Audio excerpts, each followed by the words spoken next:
Alright, welcome back to Phoenix Wright, Ace Attorney, Justice for All. In the last part, we were talking to Lada. Now we're going to present the magazine clipping. Boom. Take that. Alright. This is the article from a certain weekly tabloid. Jam and Midnight Rendezvous? To the mysterious yet beautiful manager, to the stars, Miss A.A. Ah! Alright, Mr. Cora didn't have a manager of his own. What's more, his rival, Mr. Ungarde's manager, Adrian Andrews, she has the initials AA. You saw this article and then thought to take some pictures of them as proof. That's why you were walking around Mr. Corda's door last night. Wah! Alright, not too hard. Pretty easy. Okay, one down. I mean, two down, because we still have Adrian to talk about. Alright, big scoop. You were looking into Mr. Corda and Miss Andrews' affair, weren't you? You got it. I was going to get myself a scoop by catching him in a secret meeting.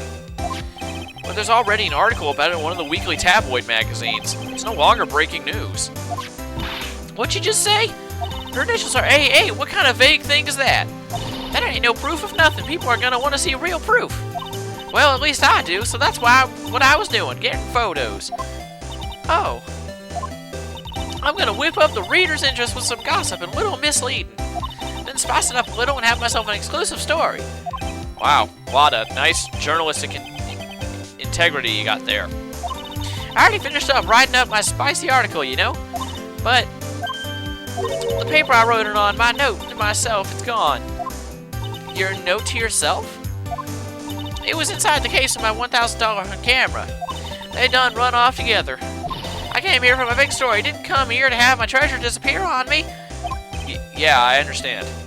It's enough to make a gal go bonkers, I tell you. What's with people now, anyway? I never thought I'd see the day when someone had done steal something from me. You really want that note back, huh? I got no idea why, though. The story on that note is probably a bold-faced lie. Alright, camera updated. Alright, now let's go ahead. Why don't we go somewhere else? Because we've talked to everybody we have so far, so why don't we head... Okay, Walla Hall. Yeah, we got it. Hey, Powers, what's up? Alright, hotel lobby. Alright, hey, freak, go away. The Criminal Affairs Department, let's head there. Okay. Hey, look, it's the chief up there, cool.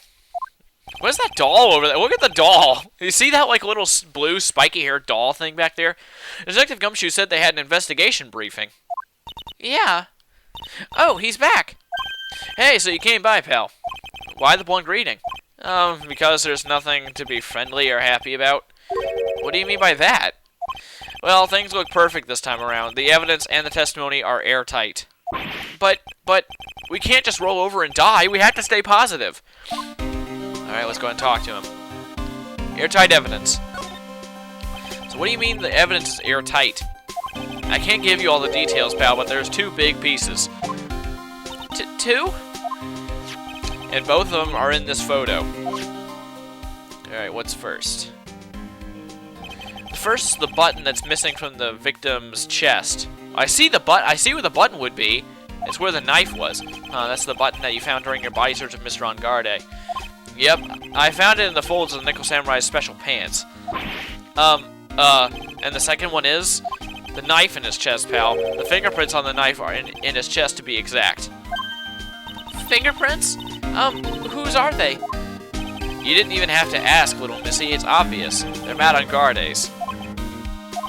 Tomorrow's trial. Talk about being stuck between a rock and a hard place. Alright, airtight testimony.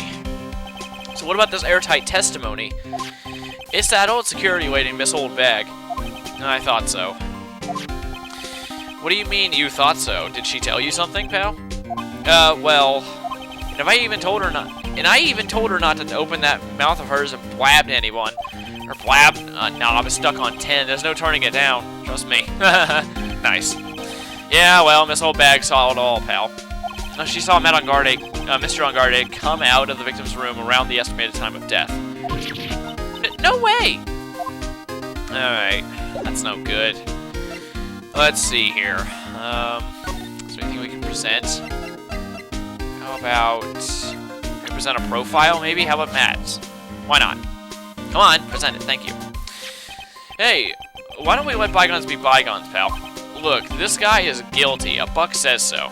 A buck? That's it? $1? Sure you're not talking about Pearl's allowance money? I can't bet any more than that. My salary, it's...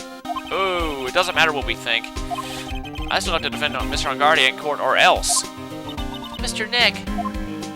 Alright, let's see here. Can we examine anything? I want to examine that friggin' doll. What the heck is up with that thing? Aw, it's kind of cute. Mr. Nick, what is this stuffed animal's name? That's the Blue Badger. It was my idea. I made it. It's this precinct's mascot, you know? Oh, wow. That was the chief. I'll get him a signed mascot. I'll get him a signed mascot of every police station if that's the last thing I do. I hope you succeed in your mission, sir. Okay, that's kind of random. Let's see. Is there anything else we can present? How about the wine glass? Alright, stuff in the glass of tomato juice. Alright, tomato juice. I heard the victim really loved that stuff. Favorite drink in the world. Ugh. It was his favorite drink? First time I've ever heard that. Alright, well, let's see here. Is there anything that we can present? Let's see here. Come on. How about this magazine clipping? Why not? We're pretty interested in this bit of gossip ourselves. The scandal with Mr. Corda, but why? Well, 2 years ago, a woman committed suicide. Suicide? Her name was Celeste Impacts. Okay, it's kind of a weird name. And she was Juan Corda's manager. The victim's manager? But that's not all, pal. Miss Impacts was Miss Adrian Andrews' mentor. She taught Miss Andrews everything she knew about the business from square one. Her mentor? A woman who was both Mr. Corda's manager and Miss Andrews' mentor. Jeez, I'm having a lot of trouble with these names. Could her suicide have something to do with this case? Do you want to know more about her, pal? Yeah, let's talk about that. Present her... Wait, do we not have her profile? I thought we just got it. Okay, how about, do we have an evidence? Oh, wait, maybe we can just talk about her. Let's see. Come on. Good, Celeste Impacts, here we go. Alright, so she was the victim's manager and also Miss Adrian Andrews' mentor. It's been 2 years since her suicide, and now those two are linked again by another death. Or maybe it's just a coincidence. But, oh, great. I wonder who this could be. I'm getting sick of dealing with one foolish idiot after another. Miss Von Karma! You can't seem to stop allying yourself with the enemy, can you? I don't need a traitor in my midst. You don't mean... I do.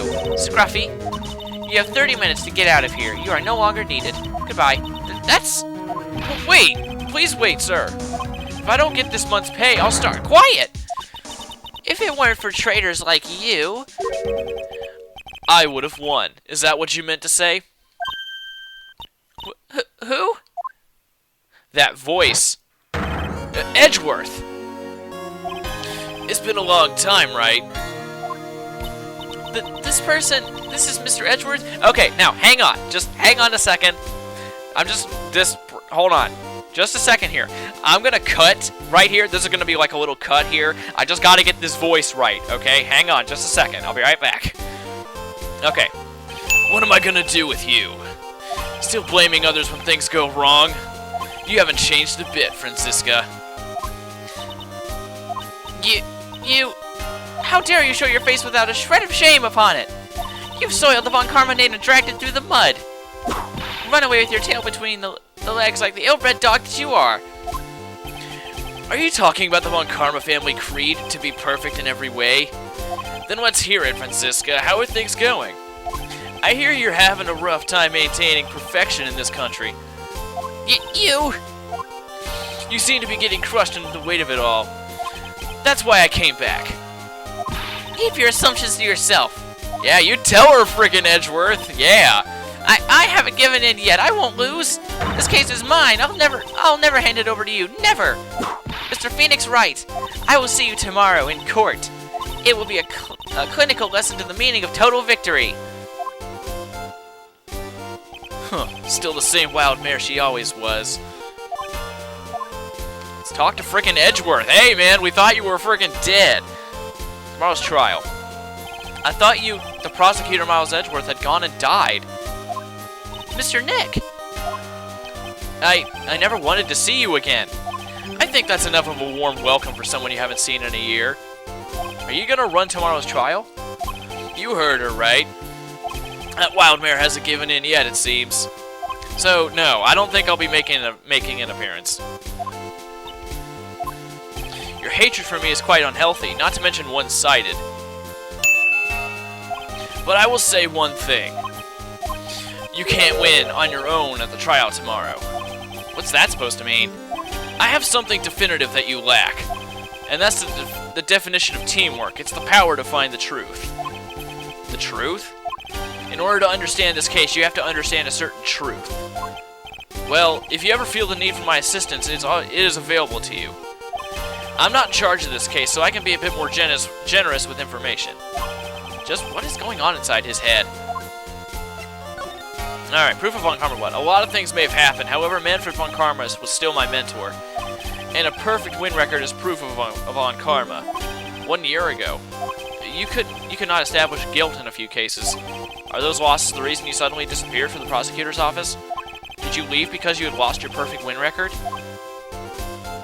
To think your motivation for prosecuting trials was so selfish. It had been better for everyone if you never came back from the dead, Edgeworth. I see. Now let me ask you something. Why do you stand in the courtroom? What is your reason? Why stand in court? Well, if it was Franziska, she would have almost definitely say, "I will defeat you this time. I will defeat you this time. The instant she saw me." But the courtroom is not a personal battlefield for prosecutors and lawyers. I stand in the courtroom to defend my client, to save their lives. To save your client, you say? Those who think only of their own ego-driven goals, those kind of prosecutors are reprehensible to me. Even if you're a prodigy, or someone like you, Edgeworth. It looks like there's still a lot you have yet to learn. A lot I have yet to learn? Me? Well, that's enough for now. The time when you will see is coming soon enough. Alright, let's see here. Can we present anything? Do we have anything? Do you know anything about... Hey, let's ask him about you! Hey, what's up? We're looking into leads. We can only look into a few key players with our limited resources.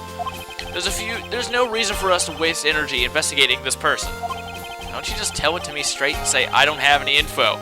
That's pretty funny. Okay, Celeste, how about this? This woman is another key to the case. Do you really think so? She was Adrian Andrews' mentor a long time ago. But suddenly she was called away by a production and became Juan Corrida's manager. And then a few months later, Celeste Impax died. But her death was a suicide, right? Yes. But there is still one riddle left to be unsolved. A riddle? Her suicide note. It went missing. No one could find it. A suicide note that just vanished? Huh. Alright, how about that? Can we talk about that? Let's see. Aha, here we go. Missing suicide note.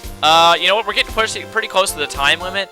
So, in the next part, we're gonna just keep on talking to Mr. Dead Man Walking here. So, I will see you guys later.